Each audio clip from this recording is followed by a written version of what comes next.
નમસ્કાર, સત્યમેવ જયતે લાઈવ ન્યૂઝમાં આપનું સ્વાગત છે। વડોદરાના રાવપુરા વિધાનસભા વિસ્તારમાં આરોગ્ય ક્ષેત્રે વધુ એક મહત્વની સુવિધાનો ઉમેરો થવા જઈ રહ્યો છે।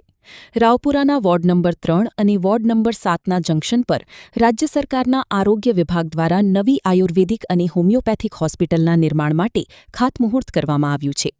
આ હોસ્પિટલના નિર્માણ માટે રાજ્ય સરકાર દ્વારા અંદાજે 5000 ચોરસ ફૂટ જગ્યા ફાળવવામાં આવી છે। મહત્વની વાત એ છે કે આગામી 4 મહિનામાં હોસ્પિટલનું બાંધકામ પૂર્ણ કરવાનો લક્ષ્યાંક રાખવામાં આવ્યો છે। હોસ્પિટલમાં પંચકર્મ અને યોગા સેન્ટર જેવી આધુનિક સુવિધાઓ પણ ઉપલબ્ધ કરાવવામાં આવશે। આ વધારાની સુવિધાઓ માટે ધારાસભ્યની ગ્રાન્ટમાંથી 25 લાખ રૂપિયાની ફાળવણી કરવામાં આવી છે। હોસ્પિટલની આસપાસના રોડ રસ્તા, પેવિંગ બ્લોક્સ તેમજ સુશોભીકરણના કામો વડોદરા કોર્પોરેશન દ્વારા કરવામાં આવશે। આ પ્રસંગે ડેપ્યુટી મેયર સહિતના આગેવાનો અને અધિકારીઓ ઉપસ્થિત રહ્યા હતા।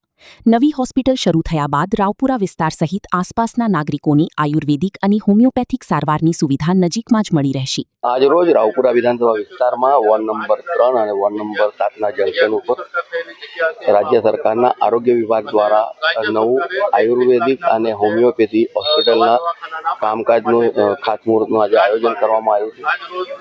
આજે જ્યારે આ કાર્યક્રમનું આયોજન કરવામાં આવ્યું ત્યારે આગામી 4 મહિનામાં જ નવું હોસ્પિટલ અહીં બનશે, જેના અંદર રાજ્ય સરકારે 5000 સ્ક્વેર ફૂટની જગ્યા ફાળવી છે।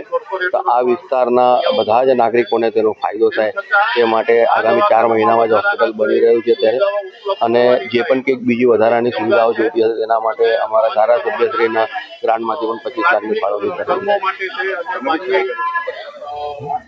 25 લાખ મેં જ કીધું કે અહીંયા જે પંચકર્મ અને યોગા સેન્ટર માટેની 25 લાખની ગ્રાન્ટની ફાળવણી કરેલી છે અને તેની સાથે કોર્પોરેશનના ડેપ્યુટી મેયરશ્રી પણ જ્યારે આપણે ઉપસ્થિત છે ત્યારે આદિત્યભાઈએ પણ કહ્યું છે કે અહીંયા જે પણ પથ્થર પેવિંગથી રોડ રસ્તાનું જે પણ કામ હશે અને સુશોભનનું કામ હશે એ બધા જ કામો કોર્પોરેશન દ્વારા પૂર્ણ કરવામાં આવશે।